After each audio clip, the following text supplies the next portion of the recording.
नमस्कार। Ghatnachakra book video में आपका हार्दिक स्वागत है।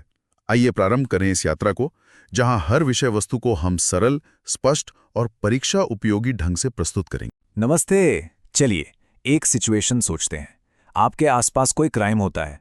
क्या आपको पता है कि इसके बाद असल में कानूनी प्रक्रिया काम कैसे करती है? नए भारतीय नागरिक सुरक्षा संहिता यानी बीएनएस के आने के बाद ये जानना पहले से कहीं ज्यादा जरूरी हो गया है। तो आज हम इसी पूरी प्रक्रिया को आसान भाषा में समझेंगे, स्टेप बाय स्टेप। तो सवाल ये उठता है कि पुलिस को जैसे ही किसी अपराध की खबर मिली, उसके बाद क्या? यहीं से आप कह सकते हैं असली कहानी शुरू होती है।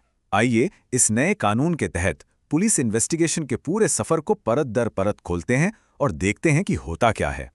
किसी भी क्रिमिनल केस की जो शुरुआत होती है ना, वो एक बहुत जरूरी कागज से होती है, एफआईआर यानी फर्स्ट इंफॉर्मेशन रिपोर्ट। अब ये सिर्फ एक कागज का टुकड़ा नहीं है, बल्कि ये वो पहली चाबी है जो पूरे जस्टिस सिस्टम को हरकत में ले आती है और कानूनी मशीनरी को अपना काम शुरू करने का सिग्नल देती है।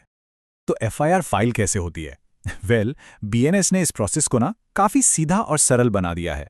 आप पुलिस स्टेशन जाकर अपनी बात बता सकते हैं, जिसे पुलिस लिखेगी, या फिर आज के डिजिटल जमाने में आप इलेक्ट्रॉनिक तरीके से भी अपनी शिकायत भेज सकते हैं। अगर आप बोलकर बताते हैं तो पुलिस उसे लिखने के बाद आपको पढ़कर सुनाएगी, ताकि कोई गलती ना हो, और फिर आपके साइन लेगी।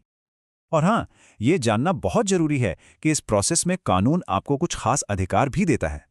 जैसे ही एफआईआर दर्ज होती है, आपको उसकी एक कॉपी तुरंत और हाँ, मुफ्त में मिलेगी। इतना ही नहीं, कानून महिलाओं और दिव्यांग लोगों का खास ख्याल रखता है, ताकि ये सुनिश्चित हो कि प्रक्रिया शुरू से ही निष्पक्ष और संवेदनशील रहे। अब जैसे ही एफआईआर फाइल हो जाती है, तो यहां से कहानी दो अलग अलग रास्तों पर मुड़ सकती है। ये इस बात पर डिपेंड करता है कि क्राइम कितना सीरियस है। असल में कानून हर क्राइम को एक ही तराजू में नहीं तौलता, और यहीं से इन्वेस्टिगेशन की दिशा तय होती है। और यहीं पर पुलिस की पावर्स में एक बहुत बड़ा फर्क आ जाता है। अगर क्राइम कॉग्निजेबल यानी गंभीर है, सोचिए मर्डर या डकैती जैसा कुछ, तो पुलिस फौरन एक्शन ले सकती है बिना कोर्ट के ऑर्डर के। लेकिन अगर क्राइम नॉन कॉग्निजेबल यानी कम गंभीर है, तो पुलिस को पहले मैजिस्ट्रेट से परमिशन लेनी पड़ती है। ये एक बहुत जरूरी चेक इन बैलेंस है। बीएनएस में ना ये एक बड़ा ही इंटरेस्टिंग और नया नियम जोड़ा गया है। कुछ खास तरह के मामलों में पुलिस को अब 14 दिन का वक्त मिलता है ये पता करने के लिए कि क्या वाकई केस बनता भी है या नहीं। आप इसे एक तरह का फिल्टर समझिए, जो पुलिस और कोर्ट्स दोनों का कीमती वक्त बचाता है और लोगों को बेवजह की जांच से भी बचाता है। तो जब यह तय हो जाता है कि इन्वेस्टिगेशन आगे बढ़ेगी, तब पुलिस का असली काम शुरू होता है, सबूत और बयान इकट्ठा करना। ये इन्वेस्टिगेशन का दिल है, जहां पुलिस गवाहों से बात करके और सुराग जोड़कर केस की पहेली को सुलझाने की कोशिश करती है। और यहाँ कानून का एक बहुत ही सेंसिटिव पहलू सामने आता है। ये समाज के कुछ खास लोगों को प्रोटेक्ट करता है। कानून साफ साफ कहता है कि महिलाओं, 15 साल से कम उम्र के बच्चों, 60 साल से ज्यादा के बुजुर्गों या दिव्यांग लोगों को पुलिस स्टेशन नहीं बुलाया जा सकता। उनसे उनके घर पर ही एक कंफर्टेबल माहौल में बात की जाएगी, ताकि उन पर कोई गैर जरूरी दबाव न पड़े। गवाहों से उम्मीद की जाती है कि वो सच बोलेंगे, लेकिन कानून उन्हें एक बहुत बड़ी ढाल भी देता है। ये अधिकार इस एक लाइन में छुपा है। आपको हर सवाल का सच सच जवाब देना है, सिवाय उस सवाल के जो आपको ही कटघरे में खड़ा कर दे। इसे कहते हैं राइट अगेंस्ट सेल्फ इंक्रिमिनेशन। मतलब किसी को भी खुद के खिलाफ गवाही देने के लिए मजबूर नहीं किया जा सकता।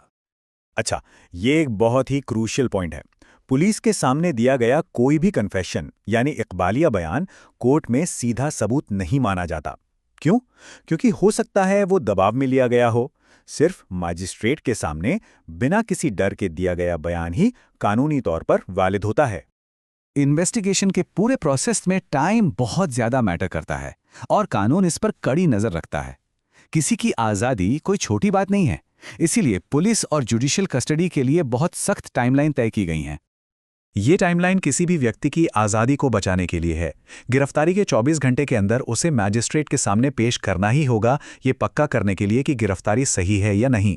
पुलिस पूछताछ के लिए ज्यादा से ज्यादा 15 दिन ही किसी को अपनी कस्टडी में रख सकती है।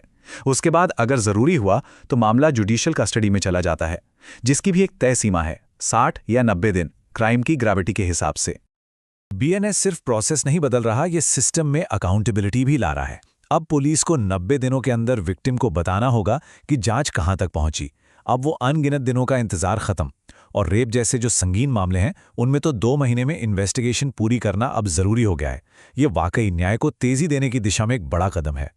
तो सारी मेहनत, गवाहों के बयान और सबूतों को इकट्ठा करने के बाद इन्वेस्टिगेशन अपने पहले पड़ाव पर पहुंचती है। ये सब कुछ एक फाइनल डॉक्यूमेंट में डाला जाता है जिसे कहते हैं पुलिस रिपोर्ट, और इसे कोर्ट में जमा कर दिया जाता है। अब इस रिपोर्ट के बेसिस पर मामला एक चौराहे पर आ खड़ा होता है। अगर पुलिस को आरोपी के खिलाफ पुख्ता सबूत नहीं मिलते तो उसे बॉन्ड पर रिहा किया जा सकता है, लेकिन अगर सबूत मजबूत हैं तो केस कोर्ट में आगे बढ़ता है और फिर शुरू होता है ट्रायल, जहां न्याय का आखिरी फैसला होता है। तो हमने एफआईआर से लेकर पुलिस रिपोर्ट तक का पूरा सफर देखा। कागज पर तो ये नए नियम और टाइमलाइंस जस्टिस को तेज और फेयर बनाने का वादा करते हैं, पर असली सवाल ये है, क्या ये बदलाव जमीन पर भी उतना ही असर डालेंगे? क्या ये वाकई भारत के क्रिमिनल जस्टिस सिस्टम के लिए एक नए दौर की शुरुआत है? खैर, इसका जवाब तो आने वाला वक्त ही देगा।